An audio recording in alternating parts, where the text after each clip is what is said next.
Prospects are like every 15-year-old you've ever known in your whole entire life. They only care about themselves.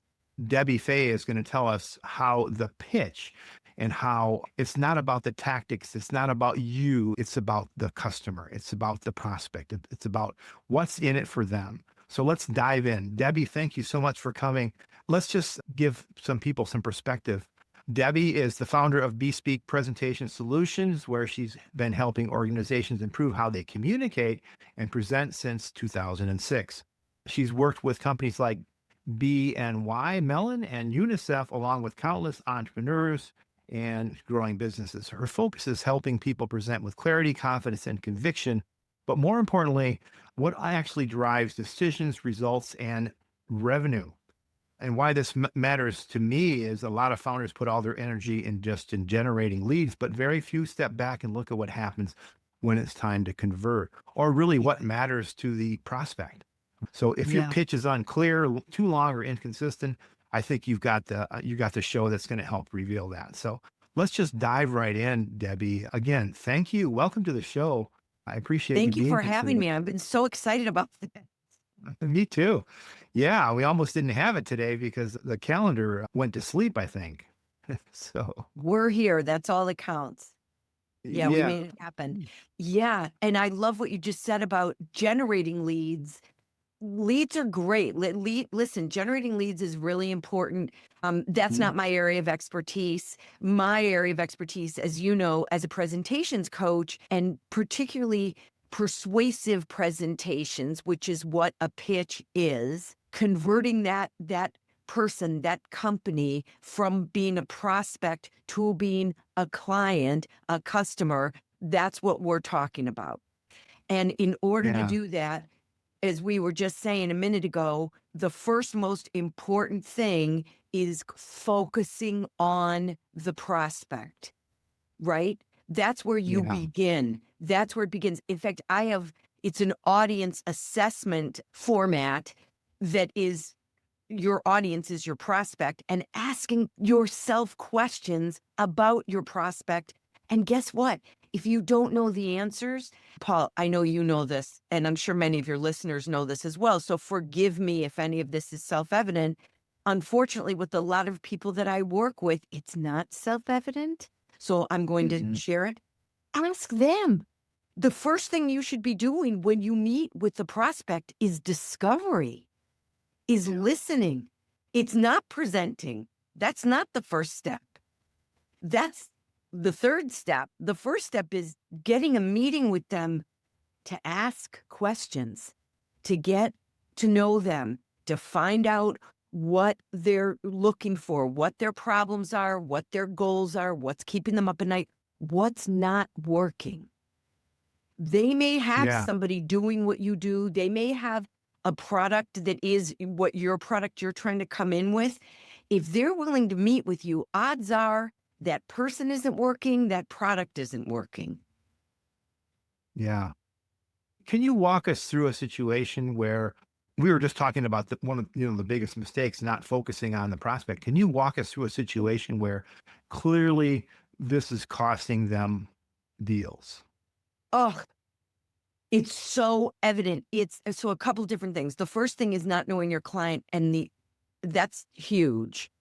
The other issue is because you don't know your client, your prospect, excuse me, and you haven't done discovery, you come in with this pitch that is all about you and your company and your product and all the things it does. So it's feature, feature, feature, feature, feature, right? This is what it does. And then you walk out and then you wonder why they're ghosting you, or if they're polite, they're telling you that they don't want to use you. I can give you an example, Paul. I work with, gosh, over the course of a year, I probably work with over 100 founders of businesses. So Yeah. they're looking for two things. Number one, they're looking for customers or clients, and they're also looking for investors. And Yeah. in both of those cases, they have pitches. And one of the things I see with these pitches, that I see with salespeople, that I see with entrepreneurs, everybody universally is not only are they only talking about their product or service, their pitch decks, which you know are ubiquitous. Everyone has slides that they're using when they pitch. The slides are filled with too much stuff. It is just words and words about their product or service. And that is the second biggest mistake. Yeah. Can you walk us through though one of your clients, one of your potential clients? You had to learn this at some point, Oh, yeah. yourself. So Yes. maybe we'll use you as an example, or one of your clients as an example, to say, okay, this is how they were pitching, and they're losing money because their pitches are not effective. Can you take us Yes. through a specific example of that? Yes. Yeah. I'm thinking of two right now. And you don't have to name them because Oh, you don't good. want. Yeah, you don't have to name who they are, but you can tell us a little bit about. Yeah, I'm thinking about I am thinking about one, but I'm afraid I'm not sure it would be. I'm not sure it would be anonymous. So let me take you through. I'll take you through the Sabra because I worked with the COO there and he wouldn't mind at all. He'd be thrilled that I was using him as an example. Oh, good. He's since left Sabra on very good terms. And he's gone on because his passion was taking a small company and building it. And Sabra he'd gone everywhere he could with Sabra and they made him a, a position where he couldn't do what he loved to do anymore. So it's all good. He I went down to, oh gosh, where are they in South Carolina, I believe, or Georgia, I can't believe, somewhere in the South, to work with him at their plant, right? And Uh-huh. so the first thing he did was take me through his welcome to Sabra pitch deck, which is the pitch deck they show to prospects, which are big Yeah. grocery store chains, right? Like Yeah. Kroger and A&P and all those. Winn-Dixie in the South. And so he shows me this deck, and between you and Piggly me, Wiggly. yes. And Piggly so Wiggly too. and ideally he shows me this deck. God love him. Makey Tolman is his name, and I have he holds a fond place in my heart. Takes me through this pitch deck as like a showcase, right? Yeah. This, and it was a mess. It was a mess. First of all, it was, I think it may have been 35 to 45 minutes long, which is like immediately, that's no good, which I'm pretty positive your listeners know. Like, you don't want to pitch longer than 20 minutes. You just don't. Trust me, for a million reasons you and I could talk about attention span of humans. TED Talks are 18 minutes for a reason. A 45-minute pitch, the initial pitch, no, not good. So he takes me through this 45-minute pitch that is slide after slide after slide of the history of Sabra, the first owner, and then how they merged. Anyway, it went on and on and on, and how and then by the time you got to how the product was made, you were so bored and sleepy, you could barely Mhm. pay attention. And I said to him, what's the success that you're getting out of this? And he said, well, it's not really doing what we want it to be doing. I said, yeah, makes sense. And I said to, and by that point, by the way, they were in a joint venture. They were a joint venture with PepsiCo. And Mm. so I start taking him through the things that were wrong with it. It wasn't focused on the grocery store. It was not prospect focused. It was way too long. It started with the history of Sabra, which P.S. I can't even tell how many founders want to talk about how they came up with the name for their company. No one cares. They don't care until they've fallen in love with you. They really don't. You Yeah. and I, right? So they were doing that, which was wrong. I mean, you couldn't believe it. The black and white grainy photos of the founder of Sabra, and then just on and on about the org chart and even where they were on the map. Because where you are on the map globally is of minor interest. You just want like 3 minutes of an intro on your bona fides, right? You want to show the prospect that you're legit, that you've been around for a while, that you have the kind of reach that the prospect's going to care about. None of that was happening.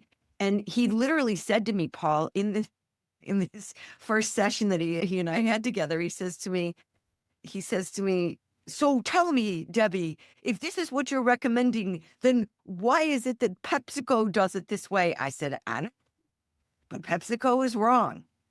Wrong is just wrong. So So what transformation? Yeah. What did you turn so them we around did to? was what we did was we broke it down to the studs. We broke it down to the audience because, by the way, I know your audience is about sales, but they're also about revenue. So another Right. thing I got to help Makey with was a pitch to his board of directors about building an addition to the plant, which was going to be hugely revenue producing. I mean, you want to talk about an important presentation? That was it. And we subsequently worked on that one, and he got unanimous approval from the board to build this second plant that was really, really needed for the growth of the company. They were exploding in growth, and the plant wasn't living up to it. So there's that kind of pitch as well. So let's go back to the pitch to the welcome to Sabra is what it was called. We broke it down to the studs and we focused on the broad client. So it was really focused. There was no more history of Sabra. There was no more org chart. It was just about here are the products and here is why customers love it. And here is the revenue that we have generated in the few short years that we have been here in the United States. Well, when a grocery store sees that and they see the market share that Sabra is already enjoying and what customers are saying about it, and that customers are coming back, then a grocery store says, yes, I want that in my store. So we focused on what was important to the grocery stores. And then they started to see even more growth, which was why they needed, then he also needed an addition to the initial plant. So that's a big company story. And what about a small company story, Yeah. like a founder, a solo entrepreneur, Yes. or something like So that? I'll tell you a great story. So Okay. one of the founders I got to work with about maybe 4 years ago now is a young woman named Haley Sagar. She owns a company. The name of her, she'll be thrilled that I'm talking about her. The name of her company is One With Swim. She built a line of bathing suits for women that fit like seamless undergarments. Mm.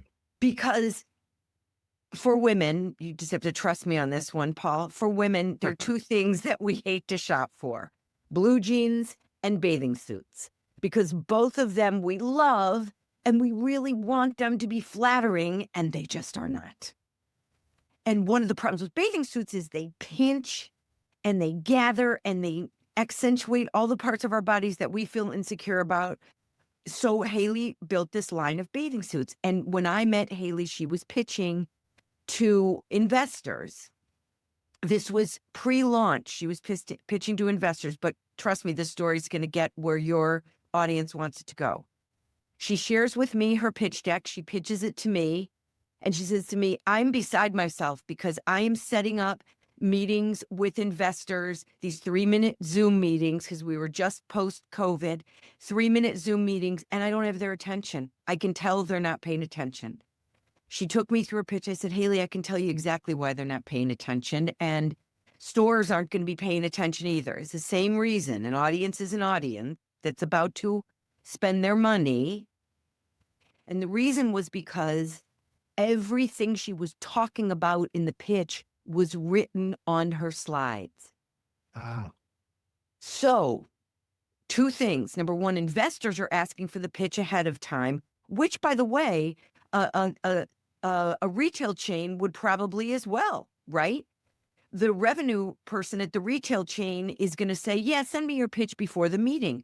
They're going to click through the slides. They're going to have read everything that Haley is then going to be telling them the next day or 3 days later in her pitch to, God, what's a chain now? Nordstrom's, right? Same Yeah. thing. She's going to be pitching to Nordstrom. They just read the day before.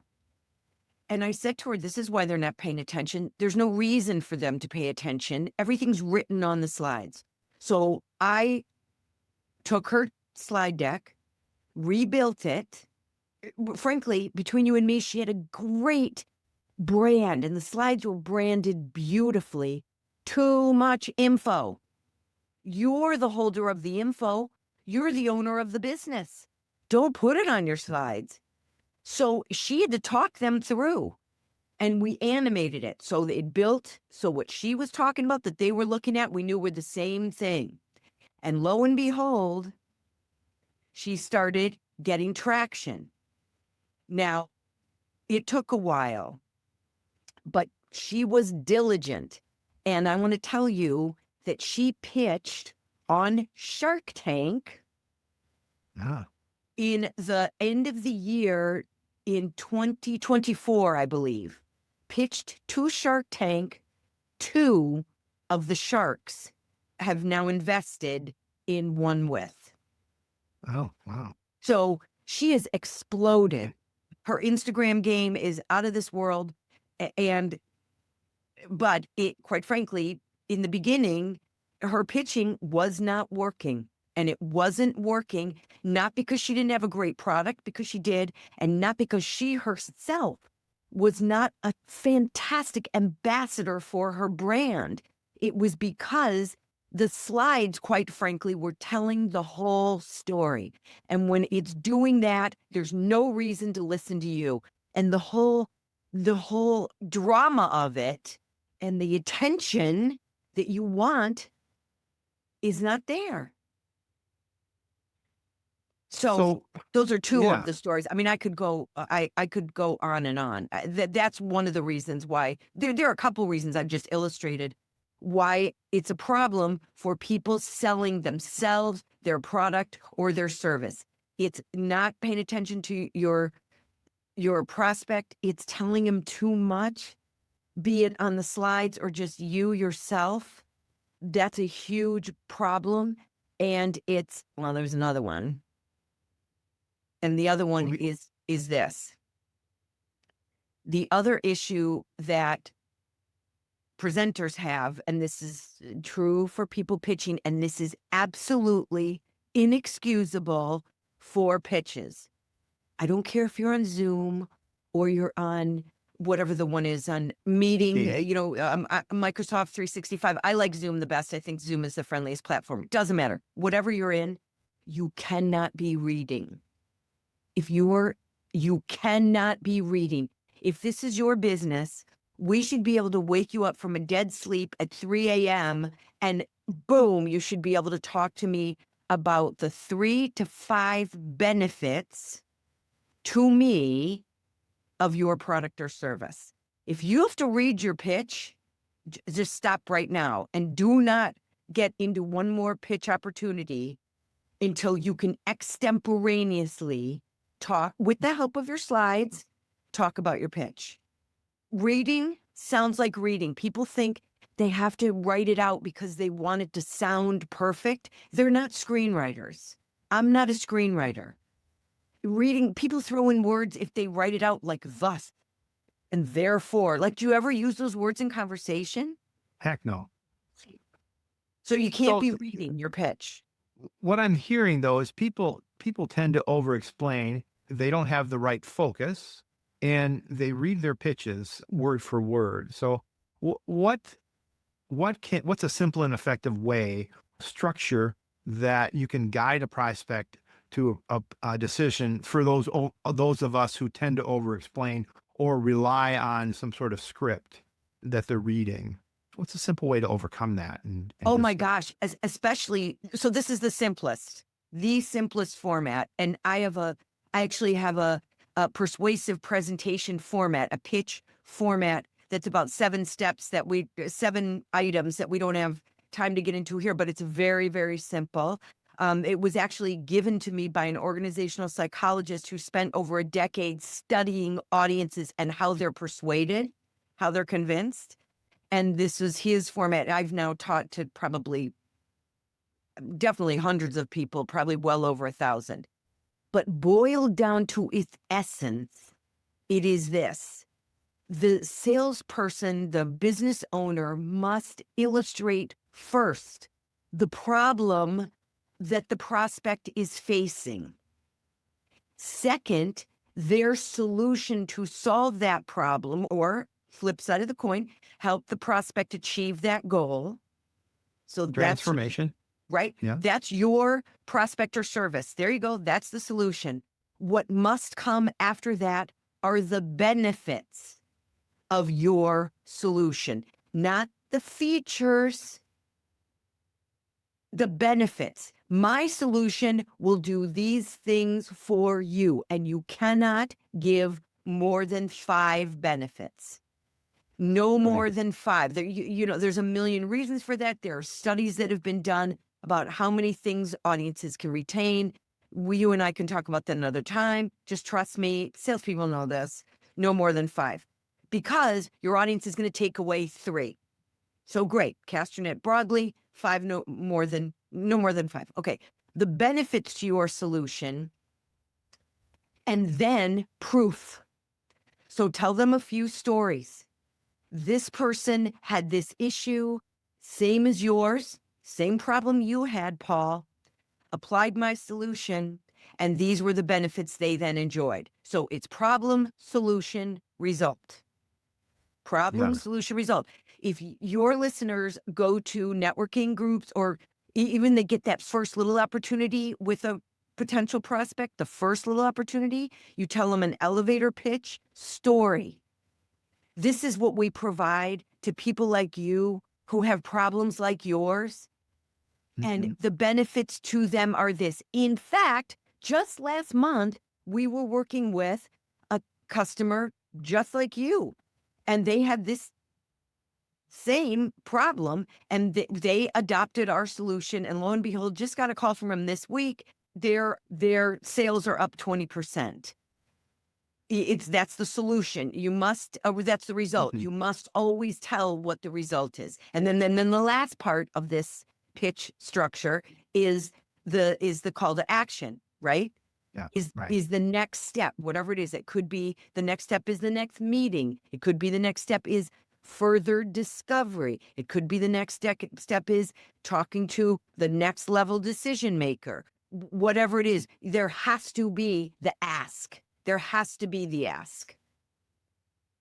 Now, this is probably a dumb question, but when you compare pitches for the ones that win versus the ones that don't, what are the key differences? And I think you just outlined a whole bunch of them.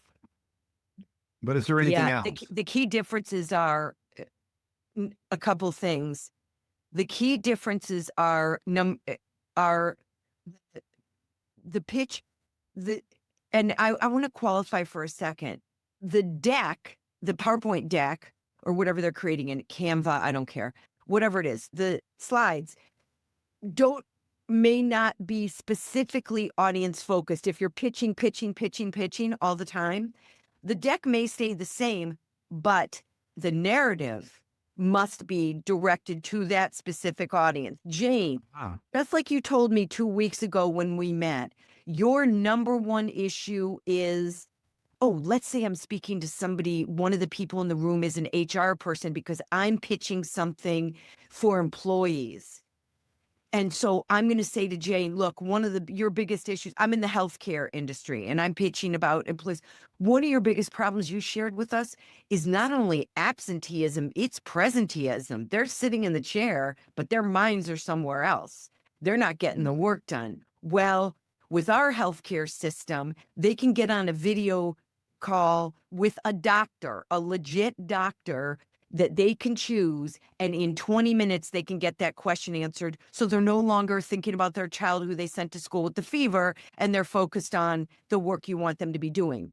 So Paul, it's mhm. got to be audience focused from a narrative perspective. Those win. Yeah. That's a huge one. The other huge one is the salespeople or business owners that are pitching benefits that they can tell just a few stories about to prove that benefit will happen for the prospect. And it can be a story about a customer that you've just worked with. It can also be, if that's not one that comes to mind, and not everybody can do that because you can be somebody that it's just too scary from a compliance standpoint. It can also be data, right? It can be our clients find that they have a 20% better return after working with us. Data works, testimonials work, a story you're just telling works. There has to be that Mm. proof part because we're all savvy and you can tell me that you're going to do anything for me. But if you can't give me some proof it's going to happen, I'm not buying it. Yeah. So those Yeah. kind of So, things, those are the things that are game changers. Audience focus, benefits, not features, and proof. Being able to prove it to me, and to of course, the customer, me, and of course, what are the next steps? You always want to guide them to the next step. yeah. Oh, yeah. And oh, if I can, sorry. And along those lines, when you, after that pitch, following up, following up the next day with an email to the prospect, thanking them for taking the time, mentioning in the email a few key things that you heard them say. Because you may have only gotten a 30-minute meeting with them and they may have addressed some new issues in the meeting, which is awesome. Awesome. All information is like manna from heaven. And so, right, you want to Yeah. mention those in your email and say, thank you for, you mentioned that. In fact, our clients have told us that that is solved by this. And if you have a data point to go with it, even better. If you have a testimonial in that regard, even better. And then you can tell the client, we agreed that we were going to set up a meeting for 2 weeks from now. I'll be in touch at the beginning of next week to see what you found about your team and what their availability is. So you keep your eye on the ball, right? Uh-huh. You don't leave it up completely to them. Now, this works for bigger companies. Does it work for smaller companies too? Oh my So God, of solo course. entrepreneurs. I'm a Yeah. solo entrepreneur.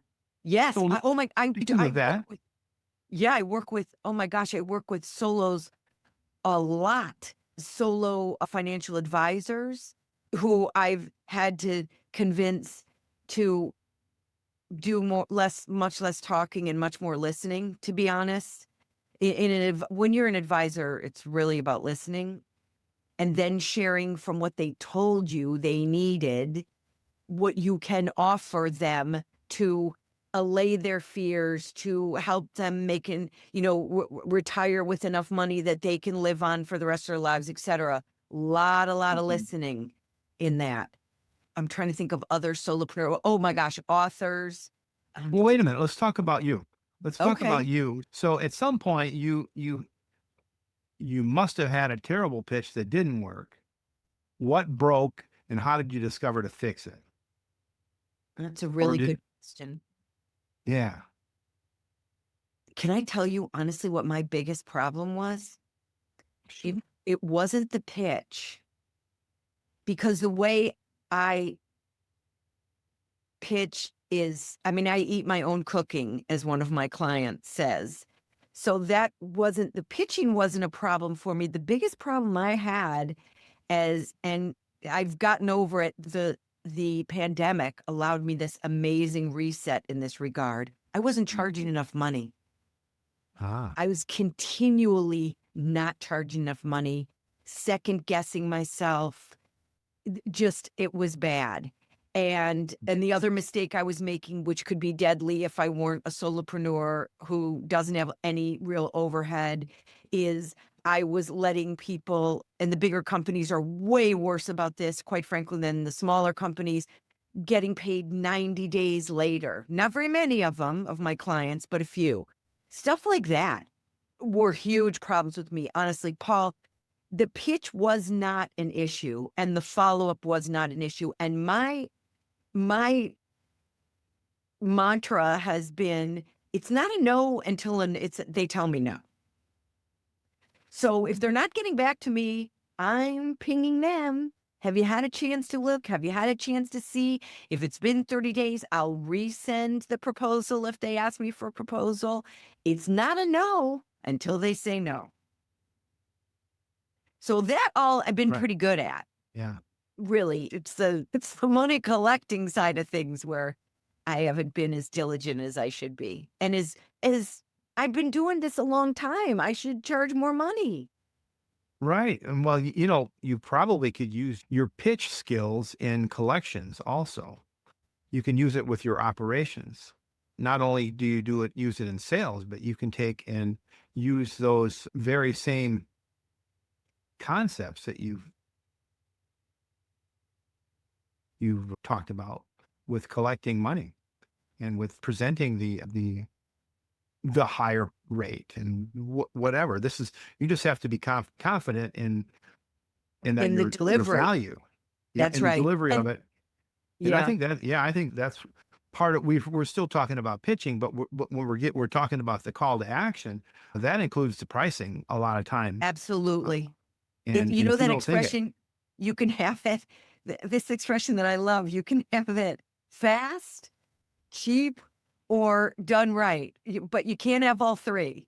Like, right? it's just if and now I'm confident enough after being at this for almost 20 years that when solopreneurs sometimes will come back to me and say, "I'm sorry, that's just more than my budget will allow right now."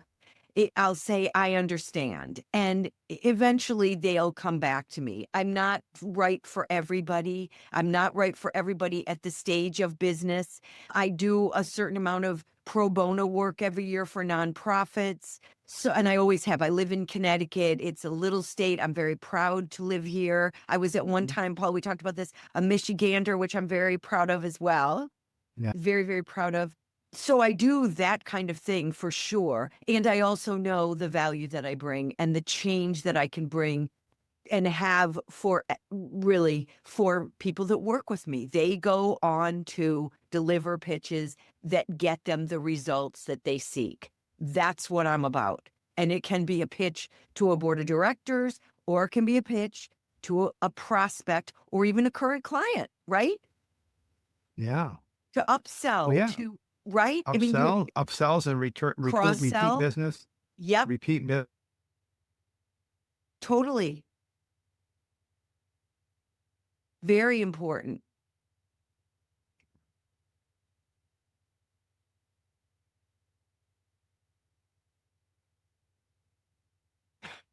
to outreach their automated reminder system that helps them get inbound calls instead of chasing. But their pitches really are very typical language, but they do get a high rate of return, which is great. Can I offer It's just another oh, yeah, yeah. another option for especially solopreneurs who are well, even some that aren't just starting out, some that maybe, what it's like when you're a solo, it's feast or famine. You've got so much business Mhm. that you forget to do the marketing and then suddenly it's quiet and you're like, "Oh my God." And so then you start doing the marketing. So one thing I've done over the years for hundreds of solopreneurs or small teams is help them build what I call a road show where they go out and position these are for service providers. They go out and position themselves as subject matter experts and they speak at conferences, at conventions, at chambers of commerce, at organizations. They offer to go in and do a 30-minute free or a webinar free to and it is not salesy at all. It is completely here are 5 big mistakes that presenters make is one that I give. So that the CHRO or the CEO of the company, COO, sees what you have to offer and then they feel really confident and bringing you in to work with their teams, to work with their C-suite because they have seen that you really know what you're doing. That's a great Mm. way to get in the door. And you do that, or if you do it at a convention or a conference, and nowadays it's so easy because you give this great presentation, shows the value that you bring. And at the end of the presentation, while you're answering questions, you have a slide up with your QR code that can take them right to Mhm. your Calendly for a free 30-minute chat with you. Or that you can have another QR code that takes them to your website. Something like that where they can raise their hands and say, "I'm interested." And you can also many conferences that you will speak at will allow you to have the list of the people who came to your breakout session. and then you can follow up with all of them. So those are great ways to get Mhm. things in the funnel in a way that you've really already got a good foot in the door because they've seen what you bring to the table. Yeah. So, hey, let's talk about as a business grows. So, you're a solopreneur, you're doing your own pitches, you got it down, you've got it to a science, you've got something repeatable. Now, how, as you grow into where you have a team of people selling, how do you make that sustain and grow along with the business and teach people so that they don't invent their own revenue leaks? They need Yeah. they need to bring it forward. Yeah, I think, and I think that's got to be really hard when you're juggling, that many balls. But we'll just talk hypothetically. I have great admiration for people who've grown businesses. I think a couple things.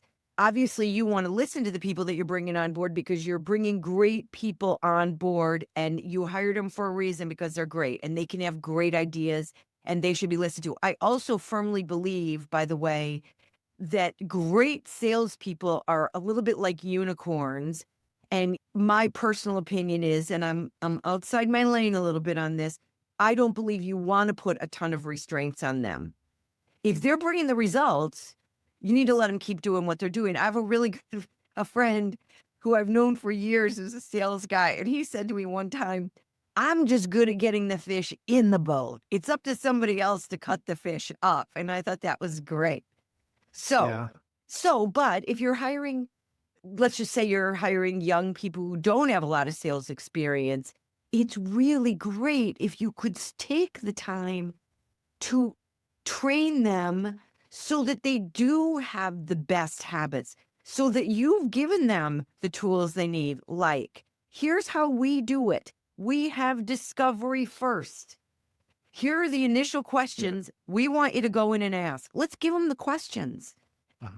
Let's Yeah. just not just say, go have a conversation. No, here are the questions that we find we absolutely need to know about them. If you want to add to that list, bravo, but let's get these done first. And then when you get back, you want to sit with these questions, and these questions are going to determine what the pitch deck is that you bring to that next conversation. Because Paul, let's say this business owner that you and I are talking about has they have 5 benefits. They have 5 values. Maybe they have 7. They have 7 great things about their product or service. They cannot bring all of those to the pitch. So what you want these new salespeople to do is after this discovery call, look at the notes that they've taken, or maybe they were allowed to record it, or AI recorded it for them, and have them take a look at it and see what are the big 3. What are the big 3 problems that that prospect told you that they had? That's what you go in with in your pitch. Nothing else. You don't go in with the thing you love that you think is the great shiny object. It doesn't matter what the salesperson thinks is just the greatest thing since pockets. It depends on what that discovery was. They go in with those 3 things and the benefits of your solution of those 3 things, and then a data point for each of those 3 things to prove that they can deliver on it. You lay out that simple, to me anyway, those simple foundations. This is the way we do it. And then when you get in your car or you hang up the Zoom call, well, now AI does it for them. I'm so ancient. I think, but I still think, by the way, AI can review the call for you, and that's awesome. In my humble opinion, you should still take notes with the pen or pencil because that's what writes it to our own long-term memory, right? That's what science Yeah. tells us. So then you really have the relationship with the prospect, and then you follow up the next day. So all of those things are what I would do. And if you put all of those processes in place, then you, as the business owner, now you get to go on to doing what you should be doing, right? Which is working on the business, not in the business, which is what we all struggle with. But that's the goal. That's what we should be doing. Yeah, what Michael Gerber teaches that, the E-Myth, right? Yeah, yeah, yeah, yeah. So when it comes to slides and team presentations, what are a few must do and don't do rules specifically in context of keeping the pitch clear and decision focused? Number one, as we've talked about, you cannot have sentences and the bullet points on your slides. Human beings cannot read and listen at the same time. We can't. I'm not going to get into the science behind it. You and I could have a whole conversation because I'm obsessed with this part of presentations. There is accepted science about working memory and how it operates. Humans cannot read and listen at the same time. So as a salesperson, you don't want them reading, you want them listening. So Wait, what do you do? What does your slide okay. look like when you do So that? what the slide looks like instead, and it depends on your product or service.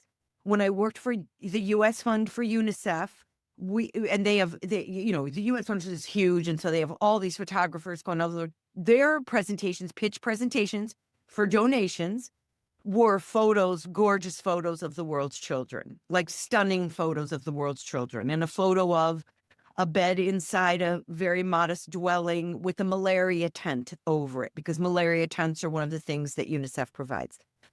So for Haley Sagar, the swimsuit woman, young woman, her slides were branded in this really cool, hip way with pictures of women of all body types in her swimwear.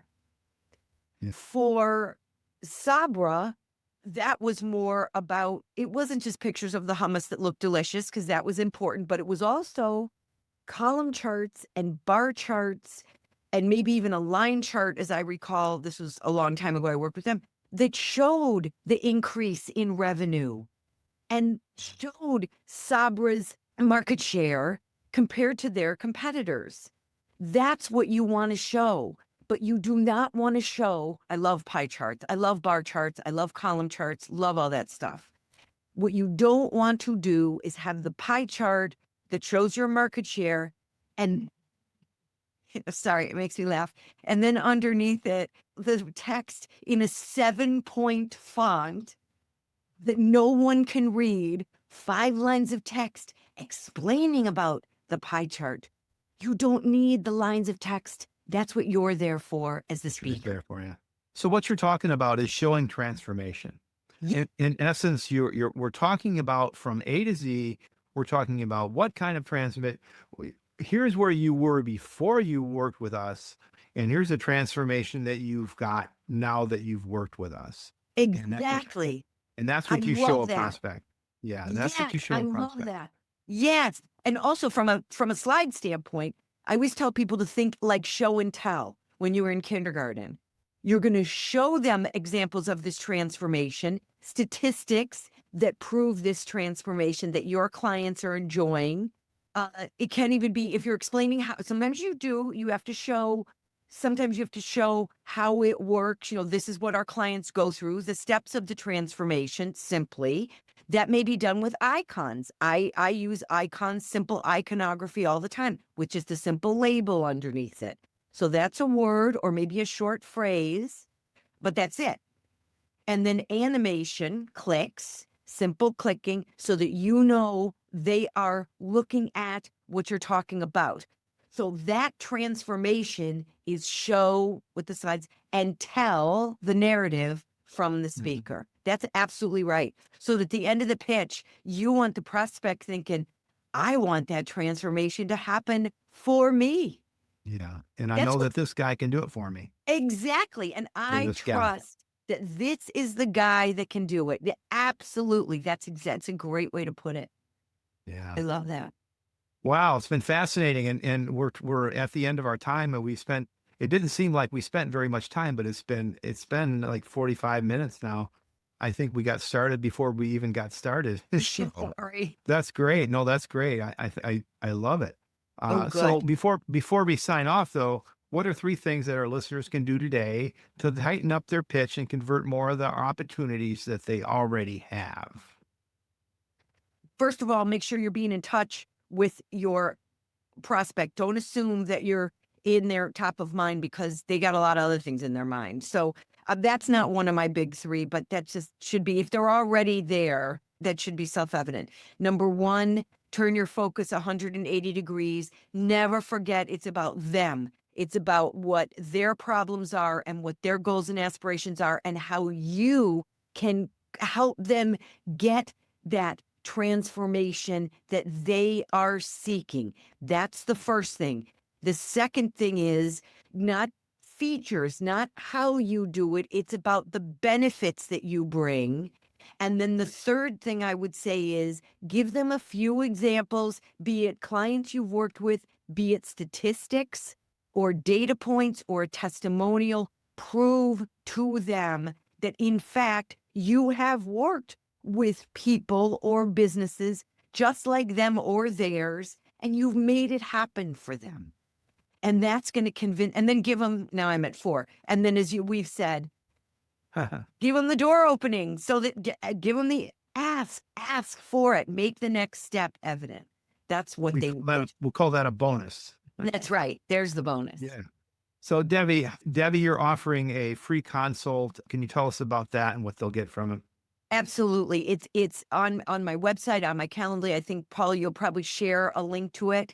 And yes, please feel free to schedule 30 minutes with me. People do it all the time. I am more than happy to talk with you about your presentation issues, your pitch issues, where it's going wrong for you and where you think it's going wrong or where I'm hearing that it's going wrong, and how you can turn the corner on it to turn those pitches into closes, into revenue.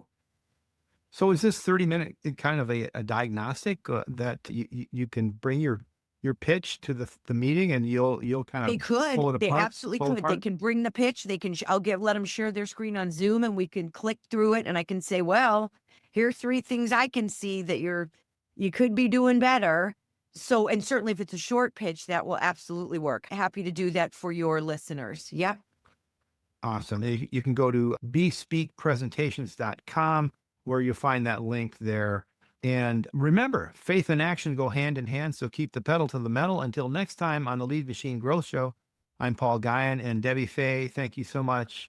It's been energizing and it's been fun. Good. Thank you so much for your time today. Thank you, Paul. Thank you for having me on.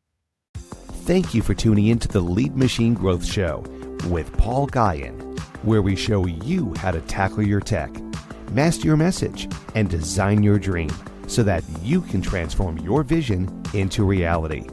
Remember to visit our website at www.leadmachinegrowthshow.com and enjoy even more great episodes like this one. Again, while you're here, subscribe to us via your favorite network. We look forward to seeing you next time on the Lead Machine Growth Show.